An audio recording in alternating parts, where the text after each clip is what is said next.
we can resume all normal activities, man. You know?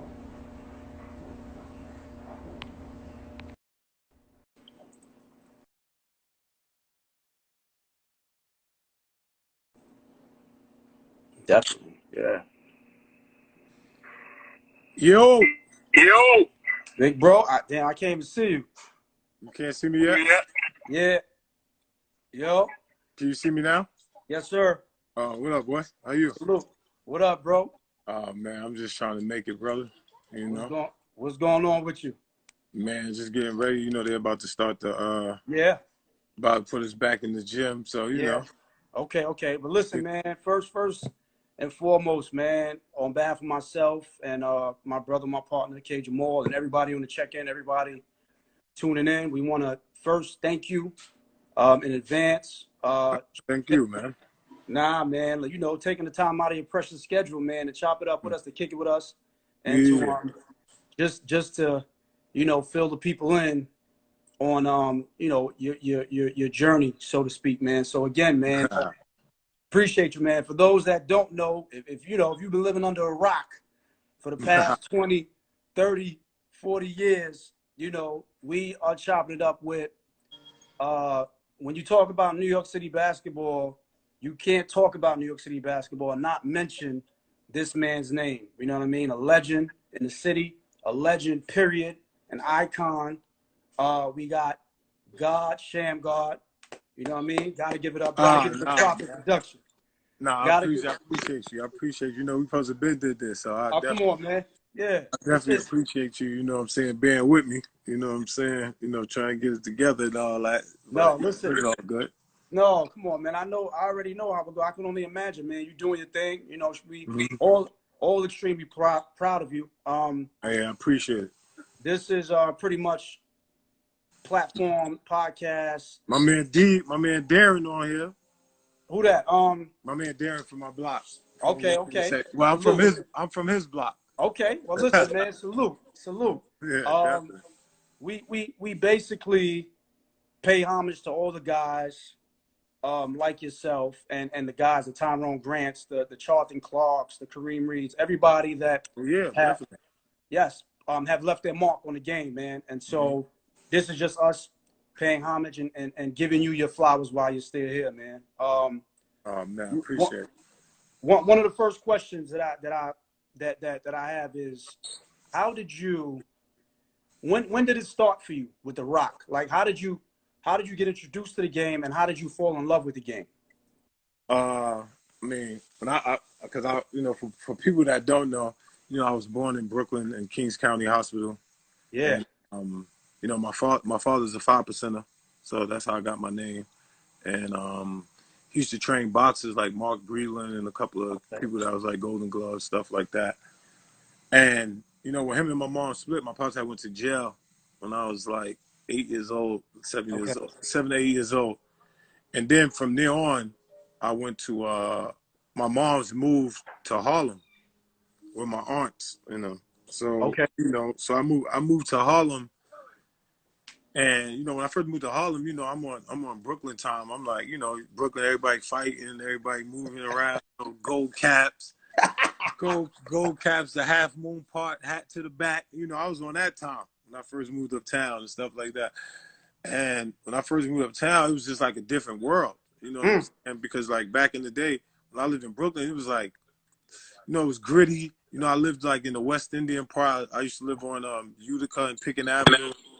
Right there. That's Yeah, right there. Yes. so I used to live right there on Utica and Union, and that's like where all the like West Indians and Yes. niggas stuff like that. So I grew up around all that, and then, you know, it was wild crazy back then. And then so when I moved to Harlem, it was just like a whole different world because they was on a different time. They was on like everything was getting money, everything was flashy, everything was like, and I'm like, whoa, you know. And I never forget, I went to PS 92 in Okay. fifth grade. And when I got there, Mace was already there. Okay. And for, you know, Mace the rapper, for people that don't know, he played basketball before he rapped. So like Mace was there. He was like real good in basketball. And he was like good in school. So when I first got there, he's like one of the first people I ever met. You know, so then he used to take me to like 55th Street, take me to play basketball. But by me moving to 142nd Street, 142nd Street was like, you know, a tough block, like one of the toughest blocks in New York. You know what I'm saying? That people know, you know, shout out to the lynch mob and things like that. You know, we can't get into all that on here, but you know, they was you know, they was about that. Yeah, of course. Yeah, Of course. they was about that business over there. And but also they was about the basketball over there too. Okay. You know, shout out to my boy Kev Bell, you know, mad love. Certified. Yeah, but so when I first over there, it was like the for people that don't know, like Sean Arnold, Ron Arnold, John Arnold, that's like basketball royalty. You know what I'm saying? So like shout out to the Arnolds. They're like basketball royalty. So when I first moved over there, they was like running stuff. And then if you go to like 5 blocks over to 145th Street to Esplanade Garden, you had Jerry McCullough, for people that don't know that, with the Pit.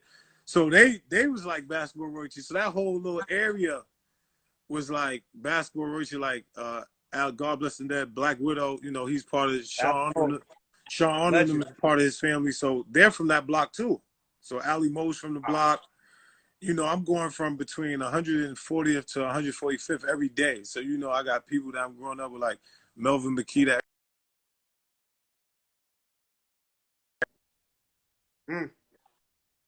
Them that live, you got Cam and them that live across the street. God bless the dead. My man Huddy Six, he played basketball. You know, so everybody over there played ball. You know, everybody over there they played.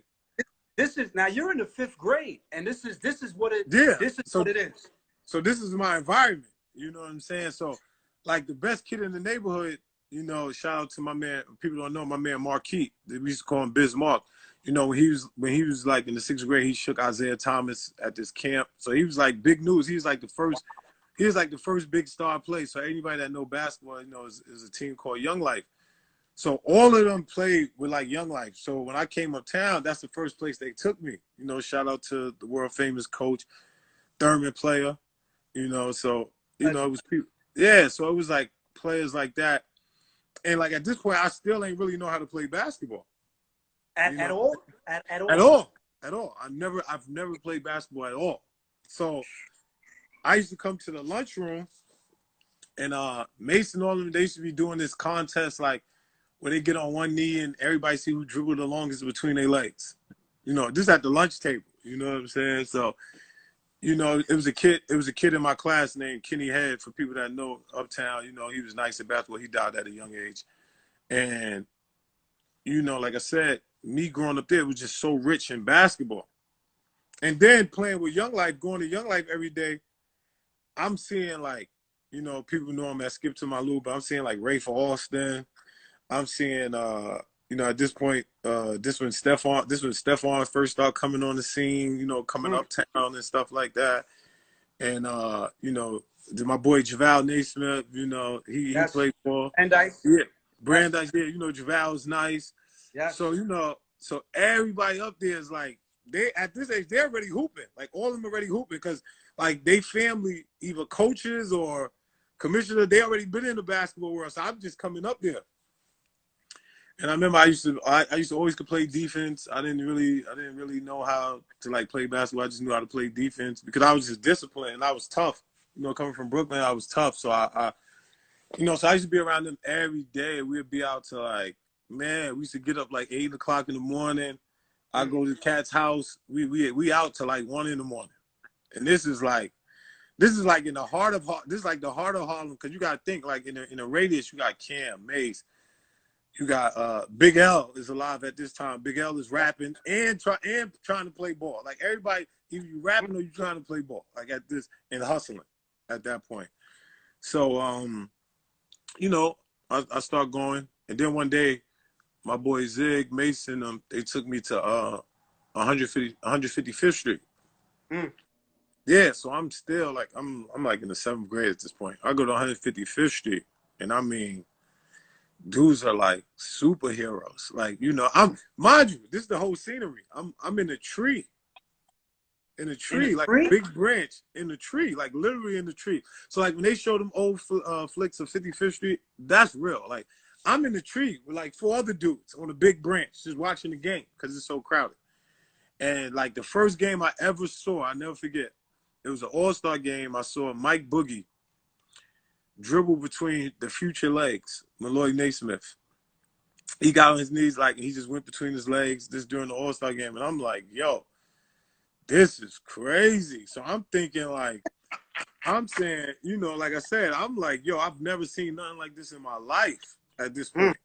You know, so I'm like, you know, at this point, you know, that's when the NBA was coming on like once a week. And Right. even when the NBA came on, I'm in the park. So I don't even see no NBA games. So at this point, I don't know nothing about no NBA.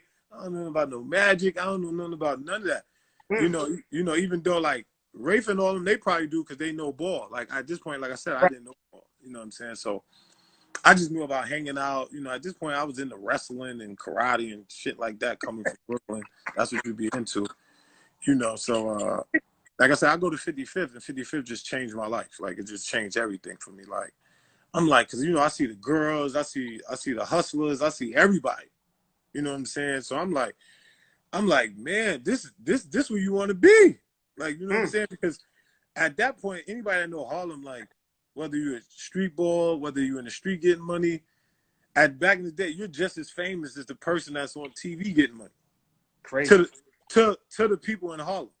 Yes. You know what I'm saying? So it's like, so at that point, it's like, that's why they have all these documentaries about, you know, God bless the dead, Rich Porter and stuff like that. Because at those young age, those guys were superheroes. Right. You know, to people that's growing up in that community. You know what I'm saying? So it's like, you know, I'm seeing Malloy. This is no lie. I'm seeing Malloy. I'm seeing the future play. To me, he just as famous as Walt Frazier at this point. You know, like he my hero. I don't even know more about Walt Frazier and them at this time. I'm like, yo, I'm going to the park like, oh, I'm Malloy Naismith. I'm Future at this point. I remember God bless the dead Black Widow Ali Mo. He used to always be like, yo, I'm Lee Green. God rest in peace, Lee Green. Like I'm Lee Green. Lee Green. You know what I'm saying? That was like his favorite basketball player. You know, and this is in the era of Magic and all these people. We don't, you know, at this point, we don't know these people. We only know the people we could touch. You know what I'm saying? So, you know, growing up in that era, that's when I just found the love, my first love of basketball. You know what I'm saying?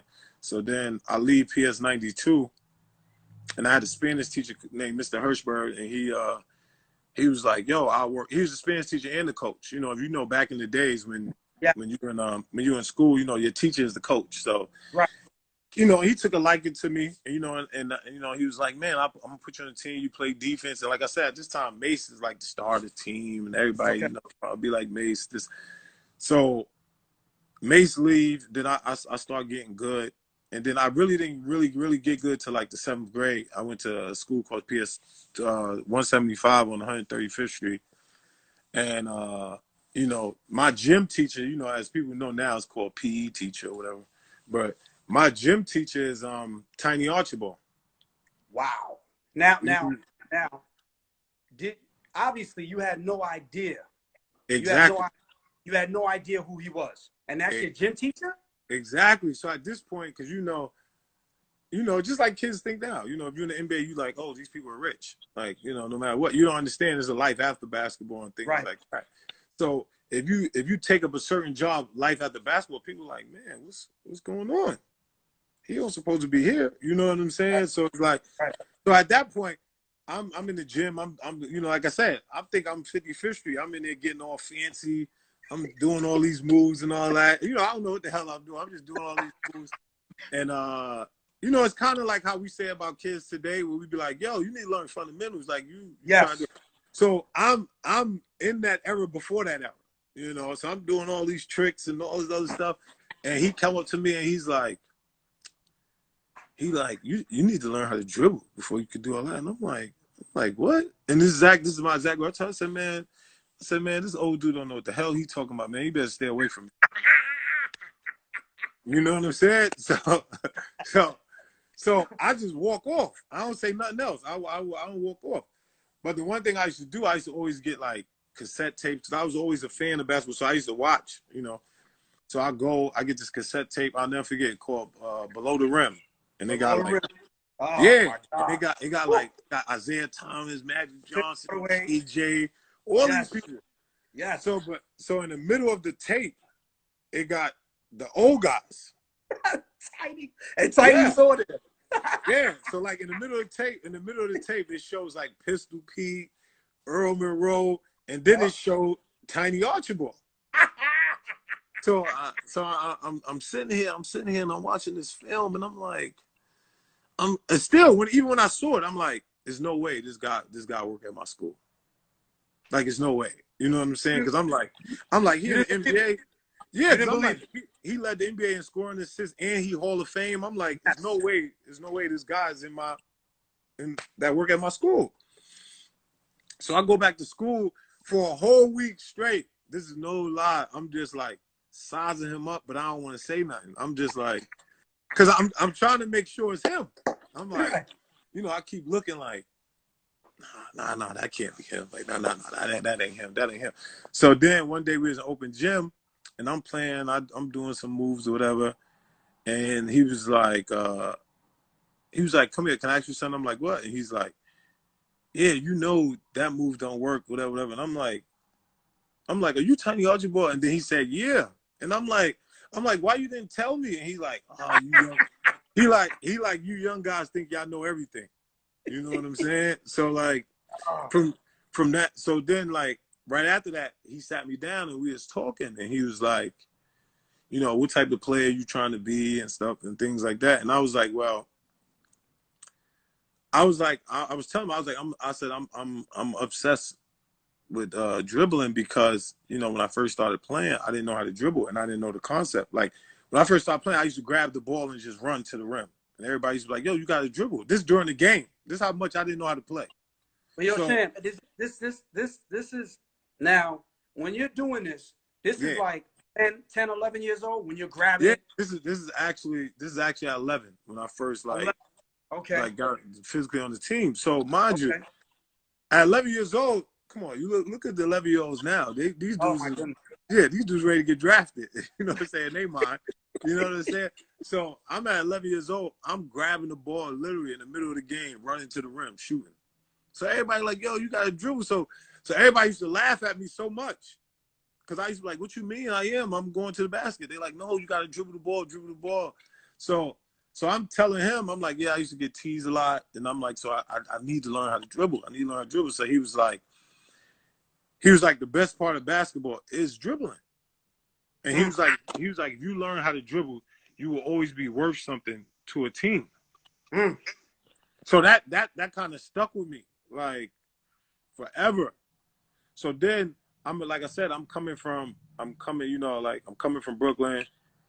I really ain't, like I said, I ain't know people till I met them up there. Like my father's a 5%er, so growing up, I used to have to be at the dinner table reading out my homework out loud and stuff like that. So I always was like isolated. You know what I'm saying? Growing up, you know, I used to go to the to people that know the rallies on the by St. Nick, you know, every last Sunday of the month, things like that. So I always was like to myself. So I never was like, even in Brooklyn, I used to get in trouble and stuff, but I always like, mostly all my friends was 5%ers or Muslim, things like that. So, you know, I never was like in the in crowd, like partying or things like that. You know what I'm saying? Growing up or with the kids that's just chilling. So I've always been isolated. I've always been disciplined. You know, so because like I said, my father trained boxers, so I've always been disciplined. You know, so and like I said, come to the dinner table before I eat dinner, I'm reading out my homework, reading and studying, things like that. So once I fell in love with basketball, once he gave me that and I fell in love with basketball, it was just another obsession to me. You know what I'm saying? I was obsessed. Yes. So I just put the same discipline I had with all that to that. So that's why when people be like, yo, I can't believe, you know, this happened you started at 13. I'm like, yeah, but you got to understand, like, even though it started at 13, the work I put in was like making up the work from like 6 to 13. You know what I'm saying? Like I'm in the park, like, you know, because like I said, my pops went to jail. So at this point, my mom's just happy I'm doing something that's good. You know what I'm saying? Productive. So Productive. yeah, so I'm coming from school at 4 o'clock. I'm going in the house like 1 o'clock from the park. Damn. And this is like every day. This is like every day, you know what I'm saying? And then it got to a point where, like I said, I wasn't that good. So instead of doing like the kids today, like if you're not that good, then it's like, oh, I'm gonna just go to another team, or the coach is jerking me, or this is that. You know, I didn't live in that time. So like when I knew, I said I look myself in the mirror even now as a man, like like to try to get better every day. So back then, I always had the same perception I have now. I've never thought like I'm bigger than this, I'm bigger than that. I never thought like if somebody tell me something, you know what I'm saying? Especially if I knew they knew. You know what I'm saying? Because like even when I knew who Tiny Archibald was, from that day forth, when I asked him, "Are you Tiny Archibald?" He said, "Yeah." I've never questioned anything he ever told me, even to this day. You know what I'm saying? You know what I'm saying? I'm 42 years old. Even to this day, he could tell me something right now, and I'll lock in and be like, "Oh, okay, cool." I'm not like, "Yo, why you say that now? I think I could do this." Well, I've been doing this long. It's never on that time. So even back then, I could look at somebody and knew who was nice. You know what I'm saying? Like I saw Cam, Mason, and all them, Rafe, Skip, and all them. They was nice. Kareem Reed, like these is like they around my age. They're a little bit older, but they're ninjas to me. I'm like, these dudes is nice. Like these dudes is nice. So even when they used to start playing, instead of me complaining, I used to be like, all right, yeah, I'll play. I'll be like, yo, I'm gonna play next week. All that time I'm saying I'm playing, I'm like, I'll never play. I'll go in back. While they was in the front of the park, I'll go in back of the park and just work out by myself. Like work out. And I used to be like, yeah, I'm not gonna step on the court until I know I'm ready. So they used to always be like, yo, you wanna play? I'm like, nah, I'm nice, but I ain't gonna show y'all my skills. I'm whatever. I run to the back of the park. I'll be in the back of the park for like 4 hours just dribbling, like whether it was snowing, whether it was anything. I'm like by myself. And then like I used to see them like going to parties and stuff. They'll tell you, like Cam and them will tell you that they'll tell you they used to be going to parties. It could be raining. They'll see me in the park. I was in the park like nutso from above the rim. Like I'm in the park. Like they walking by like, yo, like they're like, yo, what are you doing? Because I don't know, man. We might have some youngsters on here watching. You're dribbling. You're dribbling. Working on your handle in the rain. Yeah. Yeah. So like, and that's the thing what people understand. Like, it's like now, right? Not to fast forward, but it's like now. I get NBA players that be like, yo, man, I need you to show me this, show me that sauce. And I'll be like, what? And I'm like, you can't even dribble. And they be like, and they like, yo, they go straight tell you, I want that sauce. I want this, I want that. And I'm like, nah. I'm like, so I go back to how I learned. So I'm like, when I used to be with Tiny Archibald, he used to always tell me, he said, yo, listen, the first three things you need to know about dribbling, right? He said, you need to learn how to cross over, you need to know how to throw it between your legs, and you need to know how to throw it behind your back. Right? So he said, when you master that, then you come talk to me. And don't do nothing else. Like learn how to cross over, learn how to go between your legs, and learn how to go behind your back. He said, once you master that, then you come to me, we talk about something else. Right? So, I mean, this is no lie. I mean, it's like, I'm like 6 months just crossing over. Not even like going between the legs. 6 months? Just crossing over, just practicing crossing over. Because he used to always be like, you know, once you learn how to cross over, he said, then take the air out the ball, let the ball bounce like an inch. Oh my gosh. So I'm like, all right, cool. So everything he said to me, because of who he was, I took the heart. Yes. I took the heart, and I even went overboard. You know what I'm saying? Because like I said, I got an obsessed personality, so I took the heart, even went overboard. So then now at this point, you know, I mastered the 3 dribbles. Cool. I go to him. He like, well, it's still not low enough. So he like, take the air out the ball. So I take the air out the ball, and he's like, it's just going to teach you control. So then when that happened, I remember I used to wear ankle weights on my ankles, right? Yeah. So I'm doing all that with the dribbling. I'm trying to, you know, get faster. So one night I'm in the park. I'm at this time I'm dribbling so much, like practicing. So I'm in the park. I'm like, I'm saying to myself, man, how about if I take these ankle weights and put them on my wrist. Oh. You know what I'm saying? I'm like, and see how it is. So I take it off, I put it on my wrist. So now I do everything, and that's what I try to tell kids today. You gotta start off doing everything slow till you get it to your pace. You know, it's like you got some parents out here, they like, nah, my kid could do better than that. He could do, yo, just let him learn this. So I used to put this thing in my mind. I used to, like, you know, the edge of the court, right? Yes. So, you know, I think it's on YouTube. I was talking about one time. Yep. I saw it.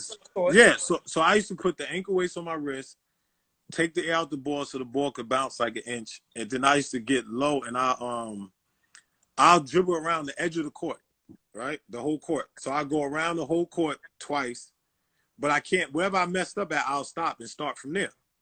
So I had to do it straight without messing up. Then I'll go behind the back, left hand, around the whole court twice. Then I'll go right hand around the whole court twice. Then I'll just do, like, you know, back in the day, that's when Tim Hardaway was out here cooking. So I used to do between the leg cross, Tim Hardaway, just around the whole court. No other move, just between the leg cross, go around the whole time. So then it just built up my arms. So I was just getting naturally strong without doing push or anything, because, like, you know, I got 2-pound weight on my wrist, and I'm just doing it. I never put it on my hand because I wanted my hand to always feel the ball. You know what I'm saying? You know, to popular demand, I understand when people be like, "Oh, put a bag on the ball or put that," and yes. I'm not. What do you think? I'm not knocking none of that. But What are your thoughts about? What are your thoughts, real quick? What are your thoughts about that? I'm like, your hand should always feel the ball. Okay. That's just me. I don't know about everything else. I think your hand should always feel the ball. You know what I'm saying? Okay. So then, you know, I did all that. So now I'll come back, and of course, you know, then after that, I'll take the weights off, and then do the same thing over. So now, when you first start the same thing over, your hands are moving so quick. You understand what I'm saying? Like, so because you have to get the speed down pat now. Right. You know, because now your hands are lighter. Like, you're feeling lighter, and, you know, so you automatically adjust. You know what I'm saying? So you know, I used to always do that, and then, like I said, so once I got that, you know, I got that down pack.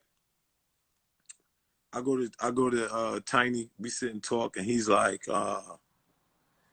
now you need to just practice every dribble move you could ever think of. You know what I'm saying? He said, practice every dribble move you could ever think of. And I was like, why? You know what I'm saying? That's the first time I asked him why in the 20 years I've known him. I'm like, why? And he's like, you need to learn how to be comfortable in uncomfortable situations. He said, so the more you learn how to dribble by just practice. So he said every basketball player you see that he said, I don't care if it's NBA, street, whatever. If you see a move, just practice it. He said, so you can learn how to just do stuff in the situation and not plan it out. Right. So, and that's what I try to do to kids now, right? So what it is, because people don't believe in it, and I'm like, yes, you absolutely can. So when people be like, oh, people work with you, they get better in dribble, I say, yeah. I said, because I don't teach people how to dribble. I teach people how to get instincts. Yes. And it's totally different between dribbling and having instincts. You know what I'm saying? If you teach people how to have instincts, then dribbling and handle, they can have both. See, right now, some people got handle, some people could dribble. Those are two different things. That's what people don't understand. Like, you know what I'm saying? People don't understand that. It's like you see somebody, you like, oh, he got a crazy handle, but that person can't run the point. That person can't get pressured full court without turning the ball over. And then there's some people that, if you get them over half court, they 3 dribble combination is amazing. But that dribbling is only for you to score, for you to shoot, not to run things. You understand what I'm saying? So growing up, you know, I just made a concept, like, you know what? Like, after I talked to him, like, you know what? I'm gonna just learn. I'm gonna just practice instinct. So I'm gonna practice as many dribble moves that I can, so I can have. So now, with any situation I am, I can just react. You understand what I'm saying? So what happened is like I tell players now, like when I meet them, I watch the way they play, I look at the team they play for, and I'm like, you know, it's like, here go a question to the fans, right? So it's like, and then, you know, me and you talking. So it's like, and this is not for nobody, but this is like just for people that's out there that's listening, that's trainers. The best advice I could give them is like, okay, so if I get a player, right, and he wanna and he like, yo, teach me this, teach me that, and the father's like, I want him to do this and that, right? And I'm like, okay, cool. So should I make him the best player he could be, or the best player he could be for the team? Most people would say make him the best player he could be, right? So the problem with that is what if your coach only allow you to dribble 3 times? Yes. And now you come back and you're doing all this other dribbling, and now did I make you better, or did I make you worse? Right. In hindsight, I made you worse. Because if the coach is like, well, we got God Shammgod, we don't need you to dribble. Right. We need you to catch it on the wing and get into your package. But every time you get the rebound, you trying to shake and bake doing that. So it's like, did I make you worse, or did I make you better? And my thing is about, I need to make players better. It's about making you better at what you do. Real quick, what it is, I think a lot of times is they look at you and they see that you are who you are. You're an icon. So for them, everything else goes out the window. It's just, I want to dribble like Sham. I want to be able to dribble like Sham. Yeah, but see, what people don't understand, 20 years ago, dribbling like Sham got him out the NBA. You know what I'm saying? Because I'm ahead of my time at this point. You understand what I'm saying? That's what they don't understand. And you know what's so funny? And this is the God's honest truth. This is no lie, right? So, because you know, and then after this, we could go back to like the high school. Yes. But this is a point why it's on my mind. I just want to say. So it's like, I remember when I got drafted, right? I go to the Wizards, you know, because you know, like young kids, they see the guards play today and they're like, oh, that's how Sham played. So I don't understand why he didn't play longer. You know what I'm saying? So we go to this. So it's like, I get drafted. First of all, I go into the draft with my mind 50-50. So for kids that's out there now, you should never go into nothing 50-50. Because if you go into something 50-50, when times get hard, you're not going to push through. When you go through something 100% that you believe in it, no matter what happens, you're going to keep pushing. Because you believe in that fully. Yes. Nobody, you know, in this day and age, your belief got to be more than their doubts. You understand? You know what I'm saying? Let me say that again. Anything you do, your belief got to be more than their doubts. So if I go in something 50-50, I'm already losing. You know what I'm saying? Because if something go wrong, I'm like, well, that ain't what it was anyway. You know what I'm saying?